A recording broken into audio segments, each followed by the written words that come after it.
गर्मी उरूज पर है, जून का महीना है, 22-22 घंटों की लोड शेडिंग हो रही है। आपके अपने वुज़रा जो हैं अपनी हुकूमत पर बरस रहे हैं, वो कहते हैं हमाद अजहर को तो खुद नहीं पता कि कितनी लोड शेडिंग हो रही है। KPK में आवाम से जाकर पूछ लें, 22-22 घंटों की लोड शेडिंग हो रही है। क्यों इतनी लोड शेडिंग हो रही है सर? इतने गर्म मौसम में स्कूलों में बच्चे बेहोश होना शुरू हो गए हैं। जी बहुत शुक्रिया आपका शाजिया। आपका सवाल बिल्कुल जायज़ है। आजकल टेम्परेचर बहुत ज़्यादा है, गर्मी है।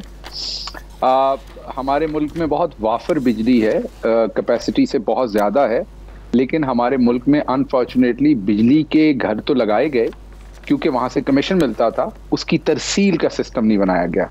इसको ऐसा समझें कि घर में आप एक बहुत बड़ा पंप लगा दें पानी वाला, लेकिन उसके साथ पाइप कनेक्ट ना करें जो पानी वहां से उठा के कहीं और लेके जा रहा हो। तो पानी जितना मर्जी उबल रहा हो, जब तक आप उसे उठा के किसी जगह तक लेके नहीं जाते तो वो किसी बाथरूम की टूटी में वो पानी नहीं आएगा।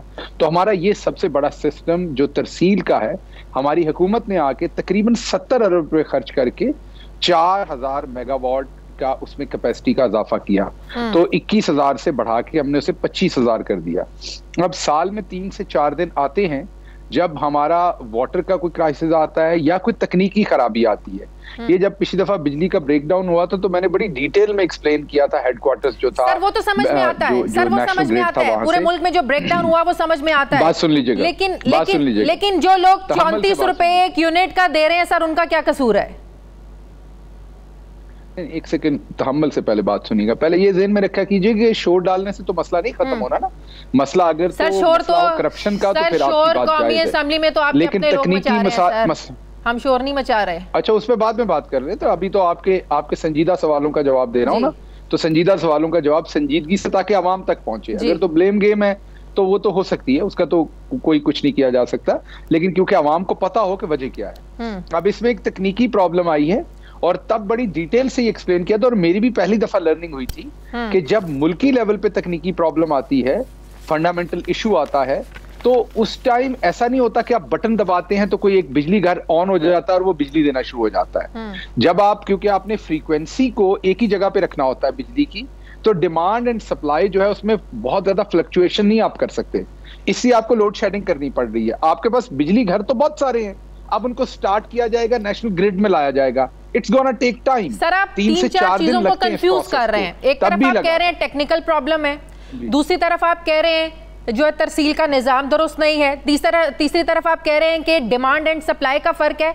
मसला का है, डिमांड एंड सप्लाई का फर्क है, तलब ज्यादा है, पैदावार कम हो रही है। तीनों एक ही चीजें हैं, ये तीनों एक ही चीजें हैं। आपको इसकी, क्योंकि ये अगेन एक टेक्निकल इशू है। मैंने जैसे कहा कि जब तक मैं नेशनल ग्रिड में नहीं गया था मुझे भी इसकी समझ नहीं थी और मैंने वहां सीखा। मैं आपको यही बताने की कोशिश कर रहा हूं कि हाइड्रो से हम इस टाइम हमारी बिजली से वो ड्रॉप हो गया हाइड्रो। अब ये एक तकनीकी प्रॉब्लम आ गई कि हाइड्रो ड्रॉप हो गया। अब आपकी फ्रीक्वेंसी आपने मेंटेन रखनी है। आपके शो का टाइम बहुत कम है, मैं वो फ्रीक्वेंसी आपको एक्सप्लेन नहीं कर सकता। बस ये समझिए कि पाकिस्तान ने 49 टेक्निकल चीजें एक आम बंदे को, सर आम उसके ऊपर मेंटेन रखना, उसको समझ नहीं आती है। उसके लिए सर आप बताएं। उसके लिए जी नहीं, आप बोल लें सर। ये जो इतनी टेक्निकल चीजें आप बता रहे हैं, ये जो 34 रुपए फी यूनिट बंदा बिजली का बिल देता है ना सर, उसको ये टेक्निकल चीजें समझ में नहीं आ रही हैं। जिन्होंने आपको वोट दिया है, जो बिजली के हजारों रुपया महीने का बिल भर रहे हैं, उनको ये जवाब चाहिए कि बिजली कितने दिनों तक जो है ना वो इसी तरह ये सूरत हाल रहेगी सर। क्योंकि हमें तो बताया जाता है, क्योंकि हमें ये बताया जाता है कि करने से बिजली नहीं, मैं आपकी बैशिंग नहीं कर रही, मैं आपकी बैशिंग नहीं कर रही, क्योंकि हमें तो ऐसे बताया जाता है कि हम ऐसी बिजली की बेदायगी कर रहे हैं जो हमारे इस्तेमाल में नहीं है।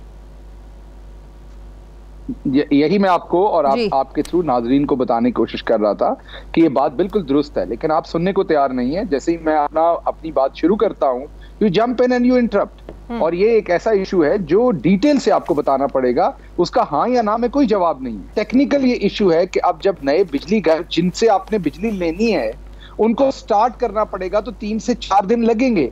आज रात 1100 मेगावाट हो रहा है, कल और 1000 मेगावाट ऐड होगी। मैं यही आपको समझाने की कोशिश कर रहा हूं कि मुल्की लेवल पे ये स्विच नहीं है कि आप ऑन करते हैं तो फौरन बिजली आ जाती। हाँ, अगर 10-15 दिन ये लोड शेडिंग रहे तो फिर आपके ये सारे सवालात दुरुस्त है। 1, 2, 3 दिन ये तकनीकी प्रॉब्लम है जिसको सॉल्व किया जा रहा है। आज 1100 मेगावाट आज रात ऐड हो जाएगी, जो जो हमारी तकरीबन जरूरत को पूरा कर देगी। अगले 2-3 दिनों में अजाफी बिजली ऐड हो जाएगी और हम सरप्लस पे चल रहे होंगे। ये बात आपको समझाने की कोशिश कर रहा हूं और उसकी वजह ये है कि हमारा सिस्टम इतना आउटडेटेड है। जैसे हमारा रेलवे का अभी हुआ है, जो एक हादसा हुआ है, वो उसकी वजह ये है कि हमने रेलवे पे इन्वेस्ट नहीं किया ओवर द ईयर्स। हमने तबाह कर दिया उस पूरे सिस्टम को। चलें सर, पूरा सिस्टम तो आप 3 सालों में ठीक नहीं कर सके। सर मेरी भी सुन लेना। आप लोगों की हुकूमत का एक मसला है सर, वो ये है कि जो काम आप लोग खुद नहीं कर पाते उसका मलबा आप लोग डाल देते हैं अब नवाज शरीफ की हुकूमत पर, जरदारी साहब की हुकूमत पर। भाई उनसे हम जवाब क्यों मांगे? अवाम ने तो जवाब आप लोगों से लेना है ना। हम ये कौन कहता है कि 3 सालों में आप लोग जो है ना वो पिछले 20 सालों का जो खराब काम है उसको ठीक कर दे। एटलीस्ट वो ट्रैक तो ठीक हो सकते ना। इन 3 सालों में वो ट्रैक ठीक नहीं हो सकता था जिस पर ये एक्सीडेंट हुआ। जी, अब हमारा मसला ये है, दोबारा से हमारा मसला ये है कि जैसे आपने कहा कि आप लोगों का मसला ये, तो आप अपने शो पे कंक्लूसिव स्टेटमेंट्स बहुत देती हैं। आपने इंट्रो में भी कहा, आपकी स्टेटमेंट्स मुझे ऐसे लग रहा था जैसे अपोजिशन लीडर वो स्टेटमेंट दे रहा है। सर मैं वो शॉर्ट्स चला दूं जिसमें आप लोगों के लोग टीवी चैनल्स पर आकर हर चीज का मलबा नून लीग पर डालते हैं या पीपल्स पार्टी पर डालते हैं। एहतराम करूंगा, मैं बसाद एहतराम आपकी खिदमत में अर्ज करूंगा कि आप सवाल जरूर रेज करें, लेकिन आप अपोजिशन की तरह कंक्लूसिव स्टेटमेंट ना दें, वो आपका नहीं बनता है। जर्नलिस्ट सर आपके लोग, सर मैं नहीं डालती, वो कंपेयर करके परफॉर्मेंस को बताइए। सर अगर नूर आलम खान की बात भी अगर मैं कर दूं वो कहेंगे मेरी स्टेटमेंट है। सर आप लोगों के लोग अगर ये बात करें कि फलां की जिम्मेदारी, ये काम भी नून लीग के जिम्मे। मैडम आपने जो इंट्रो दिया उसमें आपकी अपनी कंक्लूसिव स्टेटमेंट थी और ये मैंने आपके शो पे बहुत दफा आपको मैडम 10 मैं आपसे गुजारिश कर रहा हूं कि आपके शो पर और इनफॉर्मली भी ऑफ द रिकॉर्ड भी मैंने आपको बहुत दफा ये रिक्वेस्ट की है कि कंक्लूसिव स्टेटमेंट ना दिया करें, जर्नलिस्ट की तरह क्वेश्चन पूछा करें। सर मुझे तो आपकी सजेशन की जरूरत नहीं है कि मुझे कैसे सवाल करना है, कैसे सवाल नहीं करना। बिल्कुल ठीक है, ठीक है सर, बिल्कुल ठीक है सर। मेरा काम है सवाल करेंगे तो जवाब देने दीजिए। मैं आपके मैं आपका जो भी सवाल है उसका जवाब देने की कोशिश कर रहा हूं, लेकिन कई दफा आपके सवाल आउट ऑफ प्रोपोर्शनेट है। सर ये आपकी ऑब्जर्वेशन हो सकती है जिससे मेरा इत्तेफाक करना जरूरी नहीं है। 3 साल में वो ट्रैक चेंज नहीं हो सकते, वो नहीं हो सकते 3 साल में ट्रैक। तो जवाब देना आप करनी चाहिए थी प्रोग्राम से पहले कि क्या 3 साल में ट्रैक चेंज हो सकते थे। मेरे सवाल का जवाब दें, आप मेरे क्वेश्चन पर क्वेश्चन ना उठाएं कि मेरा सवाल ठीक नहीं है। जी आइए प्लीज आइए, सवाल कीजिए। मैंने आपको जवाब दिया कि 3 साल में आपका नया ट्रैक वहां पर नहीं बिछ सकता। आप ML1 लेके आ रहे हैं, अरबों रुपए का वो मंसूबा लगना है और हम एक गरीब मुल्क है, हमारे पास रेडीली इतना पैसा अवेलेबल नहीं है। हम बिल्कुल नवाज शरीफ की गवर्नमेंट की तरह नहीं है कि कर्जे लेकर मुल्क को डबोते जाएं। हम जो मुल्क के रिसोर्सेज हैं उनके अंदर रह के प्रोजेक्ट लगाते हैं। तो अब आपका ML1 प्रोजेक्ट आ रहा है चाइना की कोलैबोरेशन के साथ। जब वो लगेगा तो आपके ये सारे मसाइल खत्म होंगे, लेकिन उसको सालों लगेंगे एक्टिवेट होने में, क्योंकि एक बड़ा मंसूबा है। अब आप कह रही हैं ये 3 साल में नहीं हो सकता था, बिल्कुल नहीं हो सकता था, क्योंकि इसकी फिजिबिलिटी बननी है, इंटरनेशनल कंसोर्शियम है, उनके साथ डील्स होनी है, बिड्स होनी है, रूल्स एंड रेगुलेशंस है। तो ये 3 साल में पटड़ियां चेंज नहीं हो सकती थी। तो सर ये जो आपके वुज़रा फिर कौमी असम्बली में आकर कहते हैं कि गालियां तो उनको पड़ती हैं, चाहे वो लोड शेडिंग का मामला हो, चाहे वो महंगाई का मामला हो, चाहे आप लोगों की ओवरऑल कारकर्दगी का मामला हो। अब ये बात एंकर्स तो टीवी पर बैठ के नहीं करते हैं, तो कौमी असम्बली में भांडा फूटता है। आप लोगों के खुद लोग जो है ना वो पूरी दुनिया के सामने करते हैं, और फिर जब ऑपोजिशन डेस्क बजाती है तो हम अजहर साहब कहते हैं ये तो बड़ा आसान है डेस्क बजवाना, बड़ा आसान है ऑपोजिशन से तालियां बजवाना। तो हर काम एंकर के जिम्मे डाल देना, एंकर के सवालों पर डालना, सब खुद भी अपनी भी लोगों की कारकर्दगी का कुछ जवाब देना आप लोगों को भी आना चाहिए। आपकी खिदमत में गुजारिश कर रहा हूं तो इतनी कंक्लूसिव स्टेटमेंट्स पास ना किया करें। आपने सवाल सर मैं फिर ये बात करूंगी, सर आप 10 बार ये बात करेंगे, मैं 10 बार करूंगी कि आपकी ये ऑब्जर्वेशन हो सकती है। सर आप बार-बार मुझे जो है ना वो ब्लेम कर रहे हैं। मैं ये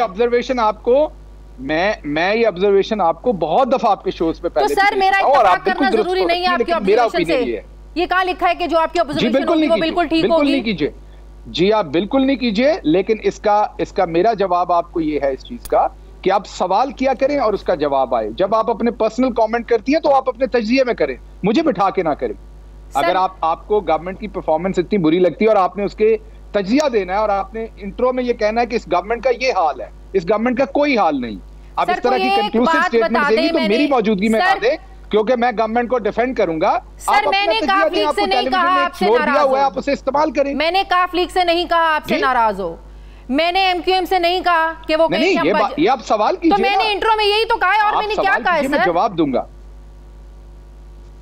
चले आप मेरा ख्याल गुस्सा कर गई आज सर, लेकिन आप सवाल करेंगी तो मैं जवाब दूंगा। आपको अगर सवाल पसंद नहीं आता नहीं, मैं बिल्कुल गुस्सा नहीं किया, इसमें कोई मेरी गलती नहीं है सर। नहीं, मैं बिल्कुल गुस्सा नहीं करता मैडम। मैं आपके सवालों का जवाब दे रहा हूँ, सिर्फ 10 बदस ये गुजारिश कर रहा हूँ, बार बार वर्ड यूज कर रहा हूँ 10 बदस के कंक्लूसिव स्टेटमेंट्स ना दें, आप सवाल करें और आवाम को जवाब पता लगने दें। सर मुझे आपकी सजेशन इंटरप्ट ना करें ना, सवाल करें ताकि आवाम को पता चले। की जरूरत नहीं है सर कि मुझे कैसा सवाल करना है, कैसे सवाल नहीं करना। बिल्कुल, most welcome. Thank you very much.